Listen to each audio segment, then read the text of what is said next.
Bestemmelse af bølgelængde for laserlys, lavet af Anne-Sophia, Sahat og Malou 1.x.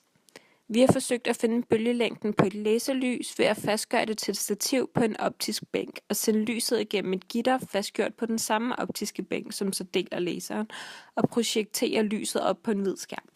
Derefter bruger vi formlen tangens opløftet i minus 1, parentes i divideret med L er lige med phi 2, og på den måde har vi fundet vinklen mellem den første og den anden. Derefter har vi brugt gitterformlen til at beregne bølgelængden.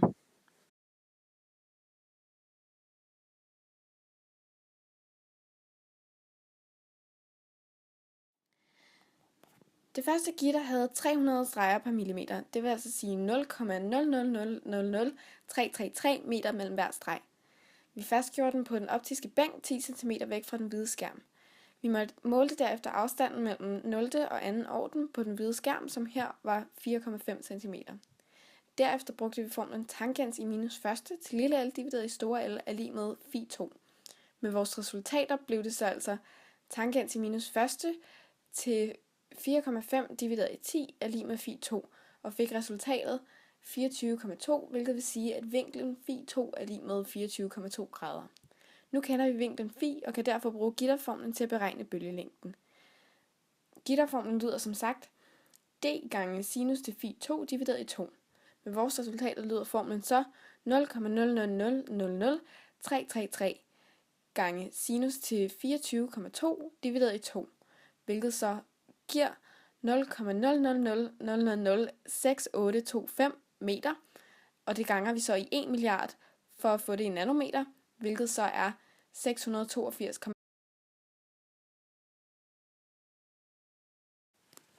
Det andet gitter havde 600 streger per millimeter. Vi fastgjorde det på den optiske bænk 10 cm væk fra den hvide skærm. Vi målte derefter afstanden mellem 0 og 1 orden på den hvide skærm, som her var 4,5 cm. Derefter brugte vi den tidligere formel med vores resultater, altså tan opløftet i minus 1, parentes 4,5 divideret med 10 er lige med phi 2, og fik resultatet 24,2, hvilket vil sige, at vores vinkel er 24,2. Nu kender vi vinklen pi og kan derfor bruge gitterformen til at beregne bølgelængden. Det vil sige d gange sin er lige med phi 2 divideret med 1.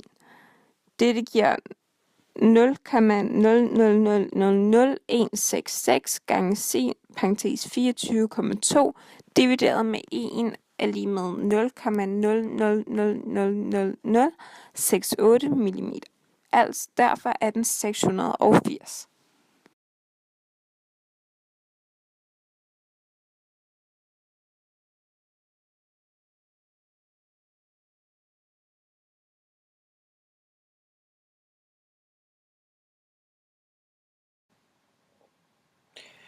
Det tredje gitter havde 100 streger per millimeter, hvilket er tilsvarende til 0,00001 meter mellem hver streg.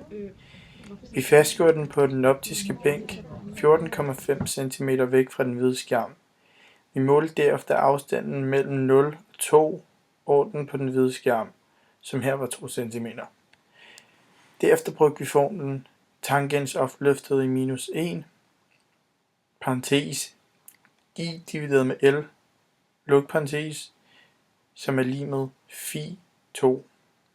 Med vores resultater vil det altså være tangens opløftet i minus 1, parentes åben, 2 divideret med 14,5, parentes luk, som er lig med phi 2, og vi fik resultatet 7,8533, hvilket vil sige, at vinklen er phi 2 lige med 7,8533 grader.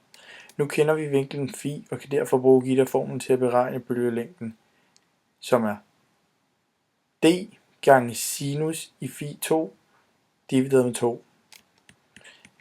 Altså med vores resultater 0,00001 gange sinus i 7,8533 divideret med 2, og vores resultat er 0,00001 0,0000682 meter. Og hvis dividerer med, hvis vi gange 1 milliard, så er det lige med 682 nanometer.